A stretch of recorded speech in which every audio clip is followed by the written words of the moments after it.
Hey guys, सो आज से श्राद्ध शुरू हो रहे हैं। ये हर डे वाइज रीडिंग होगी, तो हम हर दिन का एक कार्ड निकालेंगे आपके एंसेस्टर्स की तरफ से कि वो अभी आपको इस सिचुएशन में क्या गाइड करना चाहते हैं।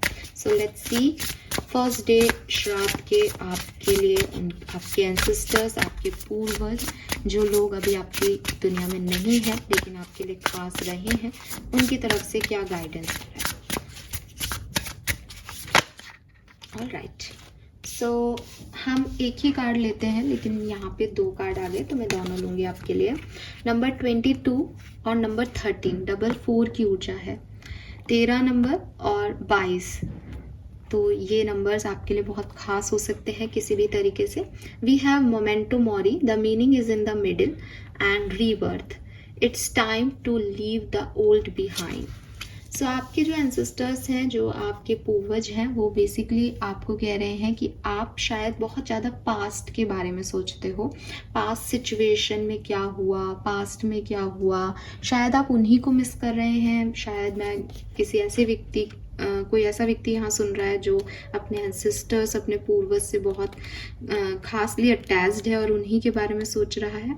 मोमेंटो मोरी जो है वो एक बेसिकली एक फ्रेज़ है जिसका मतलब होता है कि आगे बढ़ो, या आप कह लो कि आपको एक ना एक दिन मर जाना है। तो अगर आप डेथ से या किसी ऐसी सिचुएशन से परेशान हो रहे हो कि ये अंत हो जाएगा, मैं चाहे अपनी लाइफ में कुछ भी करूं ये ख़त्म हो जाएगा एक दिन, या मेरे ग्रैंड पेरेंट्स ने इतना किया लेकिन वो चले गए, मेरे मम्मी पापा ने इतना किया लेकिन वो चले गए, अगर आपको ऐसा लग रहा है, आप डेथ को जो है स्वीकार नहीं कर पा रहे हो, तो उन लोगों के लिए मोमेंटो मैरी का कार्ड है।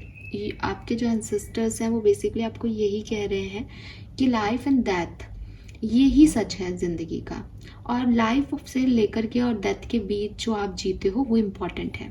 मोमेंटो मैरी का जो मैसेज है वो यही है कि आज वो गए हैं, कल आप भी जाओगे। तो इसका मतलब है कि हम सबको एक ना एक दिन जाना है। तो जो टाइम हमारे पास है वो बहुत कम है उन सारी इच्छाओं को पूरी करने का जो हम चाहते हैं, जैसे हम जीना चाहते हैं। तो बजाय इसके कि आप पास्ट में रहें या पास्ट में क्या हुआ था उसको ही सोचते रहें या स्टक रहे एक पर्टिकुलर सिचुएशन में, आपको चाहिए कि कभी भी मैं भी इस दुनिया से जा सकता हूँ, तो मुझे अभी इस पर्टिकुलर टाइम में वो सब करना है, वो सारे सपने पूरे करने हैं जो मेरे लिए उन्होंने देखे, यानी आपके पूर्वजों ने आपके लिए देखे और जो आपने अपने लिए देखे। यहाँ पे रोने का या डेथ पे आंसू बहाने का या किसी लाइव बर्थ पे खुशी मनाने का समय नहीं है। आपको इसमें बर्थ से लेकर के एंड डेथ तक के बीच की जो लाइफ है उसको जीना है, उसको एंजॉय करना है, उसमें अपने सारे सपने पूरे करने हैं। हो सकता है किसी के पास ये 20 साल का ही समय हो, किसी के पास 30 का हो, किसी के पास 50 का हो, बट हम नहीं जानते कितना है। तो आपके एंसेस्टर्स आपको कह रहे हैं कि यही लाइफ है और इसी तरीके से जीनी होगी। तुमको भी इसको समझना पड़ेगा, तुमको भी अपनी सारी इच्छाएं पूरी करनी पड़ेगी। हो सकता है आपको लगता है कि आपके एंसेस्टर्स ने अपनी इच्छाएं पूरी नहीं की, उनकी कोई विश रह गई, तो आप उसे जल्दी से पूरा करें, आप अपनी भी पूरी करें इच्छाएं, रिस्क लें, और जो फियर ऑफ अननोन है कि आगे क्या होगा उसको छोड़ दें, उसको चले जाने दें। आपके जो एंसेस्टर्स हैं, जो आपके स्पिरिट गाइड्स हैं, वो आपको कह रहे हैं कि रीबर्थ के प्रोसेस को समझो। रीबर्थ का जो प्रोसेस है वो बेसिकली आपको कह रहा है कि आपके पास हमेशा एक सेकंड चांस होता है। हमेशा आपके पास कुछ चीज़ें आप गलत कर दो, कुछ काम आप बिगाड़ दो, कोई काम में आप फेल हो जाओ, तो हमेशा आपके पास एक सेकंड चांस है जब तक कि आपकी डेथ ना हो जाए। लाइफ आपको बार बार मौके देती है।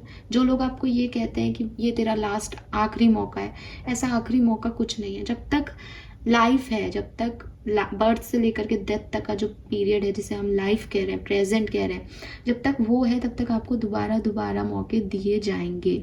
तो अगर आप कहीं फेल हो गए, कहीं आप किसी गिल्ट ट्रिप पे हो, कुछ काम जो आपने नहीं किए, कुछ काम जिसको करने से आपको डर लग रहा है, डू इट राइट नाउ।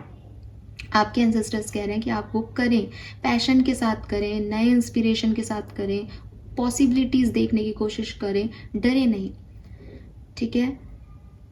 क्योंकि जो अननोन है वो हो सकता है मैजिकल हो, क्योंकि वो अननोन है। तो आप अननोन को सोच के घबरा रहे हो, उसकी जगह आप ये सोचो कि वो अननोन है, इसका मतलब वो मैजिकल भी हो सकता है। ठीक है। सो हम हमेशा एक जैसे नहीं रह सकते, हमारी लाइफ हमेशा एक जैसी नहीं रह सकती, हमारी सिचुएशंस कभी हमेशा एक जैसी नहीं रह सकती। ट्रांसफॉर्मेशन जो है वो हमारी लाइफ में चलता रहेगा, यही हमें ग्रो भी करता है।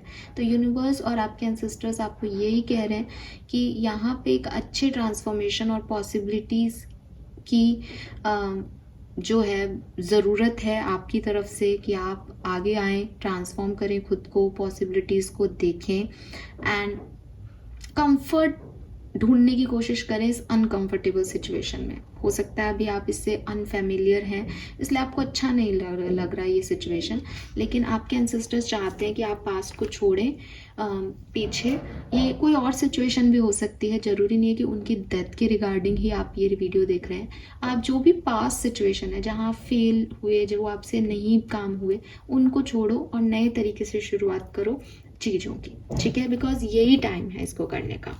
नंबर 13, नंबर 22 या 4 आपके लिए सिग्निफिकेंट हो सकता है। 44, 444 अगर आपको आज के दिन दिखता है तो डेफिनेटली ये मैसेज आपके लिए है। थैंक यू मुझे सुनने के लिए। Bye bye.